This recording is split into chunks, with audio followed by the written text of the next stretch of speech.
So here we go, this is it, day 2. I've got to turn the music down or else I'll get done for copyright. And this is my little shop. I've got a beer shop and I brew beer. But this is my little workshop that I've made. Here's my proof of concept chair bed. There's the hinge goes in the middle of these two boxes, and then that just folds up out of the way. And it also conveniently, with these little slatted 60 by 60 acoustic tiles, makes an awesome chair. And when you get the lounge furniture, cushions, put that on there.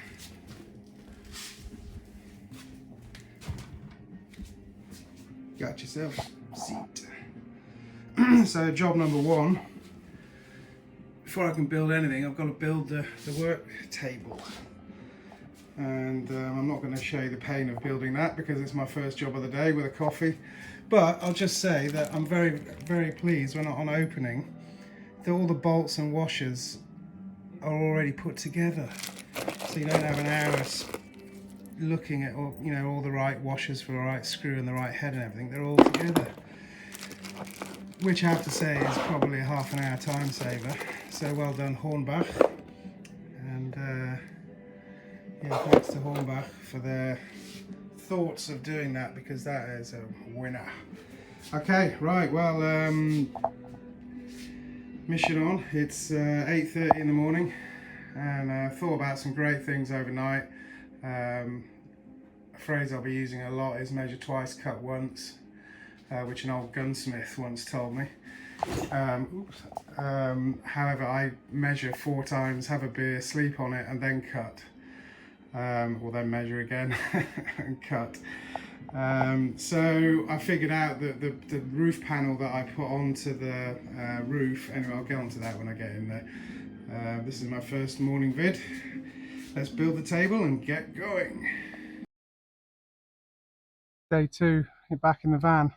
So there's my little workbench. It took me 2 hours to make it this morning, in between beer deliveries and popping to the post office to send some beers. And a couple of amazing developments happened overnight.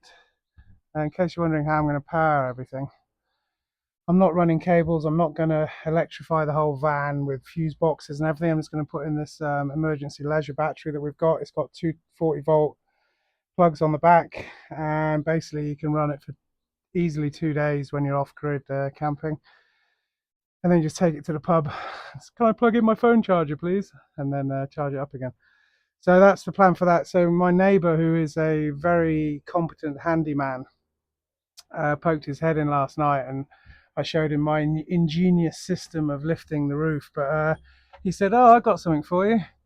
And so we went into his little workshop, and you get this little fella like that, and you just pump that up, and it holds it to the ceiling. So he's brought me a couple of these. So I got 2 of these bad boys to hold up my roof, which is fantastico. And that was great. And then he said, "Oh, anything else you might need?" And I said, "Well, yeah, and somewhere to cut all the stuff." So he's got a little garage here, and it's just full of tools. And he said I can use the garage there, just so I can go in now and cut these. What I realized last night, I mentioned it in the first video, that I sleep on the problem, and what I was going to do is cut it here so that I've got room on either side to put the next board and this board onto.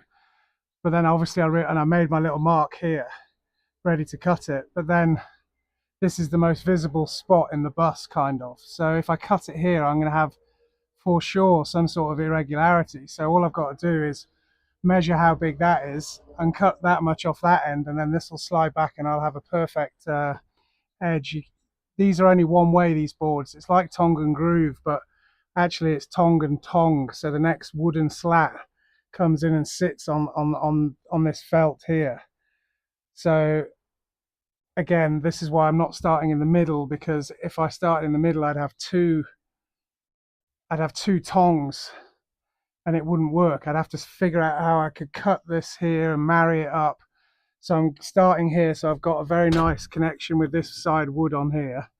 Slot the next one onto here, and then I'm going to cut the last one here, which will be the, I mean, this got all this door stuff and the light and the sliding thing, and this side is definitely, if there's going to be a bad side, it's here, but you don't see that when you're coming in. So that's what I'm going to do. I'm going to get 2 perfect panels, and then one, I mean, the join's going to be perfect, but then how it matches and marries this up here, if I'm lucky, the piece of wood will be in exactly the right place. If not, then I can always inlay one more strip or something along the end to figure it out. So that was really cool. And then the highlight of the morning, the very, very nice neighbour also said, do you want any of the wood? And I said, yes, I'd love one of those old pieces of wood that you've got in the garage. And this is 160 long. Look at that end bit, it's just awesome. It's even better the other side. So apart from that cut there, which I've not seen, so I can yeah, okay, well that's a cut there. But what this is going to do is make an awesome table. So it's 160 long, so it'll fit exactly, the beds are 180, so this will be just shorter than the end of the bed, and with 2 legs in it, 2 leg holes in the floor, with you know, just two legs. You can click them off, move the table out of the way. This is going to polish up, sanded and polished. It's going to be the centerpiece of the van. It's just awesome. It's awesome. I'm so stoked. So stoked. It's got the, oh fuck. Oh yeah, I've got to be really careful of that once I've got the nice roof on. Don't want to stab it with stuff.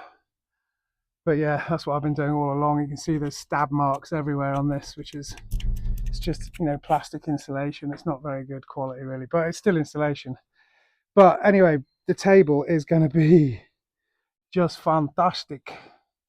Look at that. That's going to make such a cool table. And it's really thin. I mean, it's probably 2 centimeters wide, so it's not that heavy. And it's going to be really awesome, that is. So that's the start. I'll keep you updated. I'm going to go and do some test cuts in his garage just to see how easy it is to cut these foams and the slats, and how splintered they get when you cut them, or if you cut them. And one way, is it better to turn it upside down and cut through the foam and the slat, or slat up and cut through the slat first? So I'm going to go and find that out, do a few test cuts, and then I'm going to measure how long it is to my mark on here and cut that off the far end. So again, all the shit, you know, if there is a bad bit on the cut, it's down hidden by the doors at the other end, and then that should marry up to half the width of this beam, and then I can try sticking it up with the, I bought these super screws, which is, so I asked the chap, said, oh, so you know, what's the best for metal? Shall I drill it and then just screw in a metal screw into that? And he's like, no, I have something better. So he's got these flat black head screws that have got a metal screw on it, and then on the end of it, it's got a drill bit.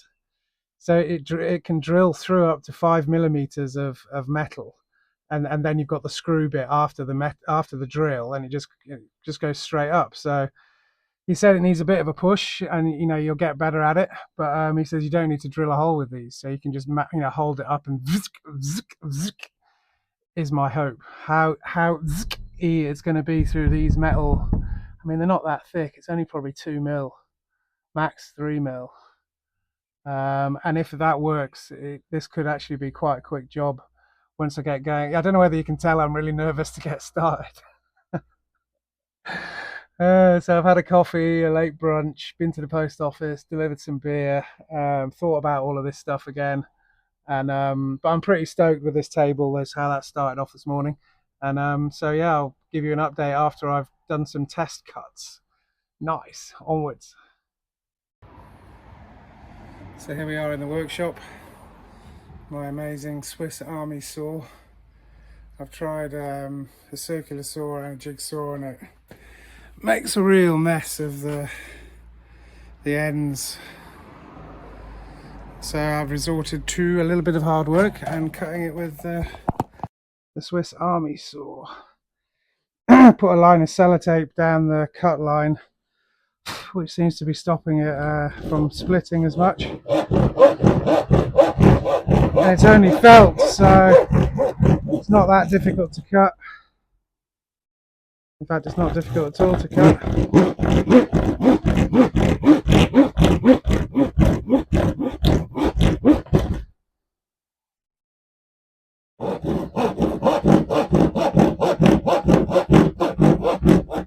Sure you get the idea. So I've got to cut 6 of those like that to get the right lengths, but seems to be a pretty clean cut with the amazing Swiss Army saw, which I got from a Swiss Army surplus sale. Onwards. There we go, that's the first look at what it's going to look like. These little stands are great. Just put some plastic on top of it just so that the rubber doesn't mark the wood. And it's really stable up there, so I can drill now. This married perfectly the middle of this beam. So now I've got space here to find ones that haven't got holes in.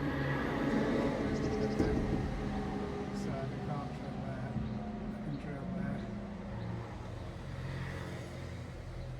And there. Sweet.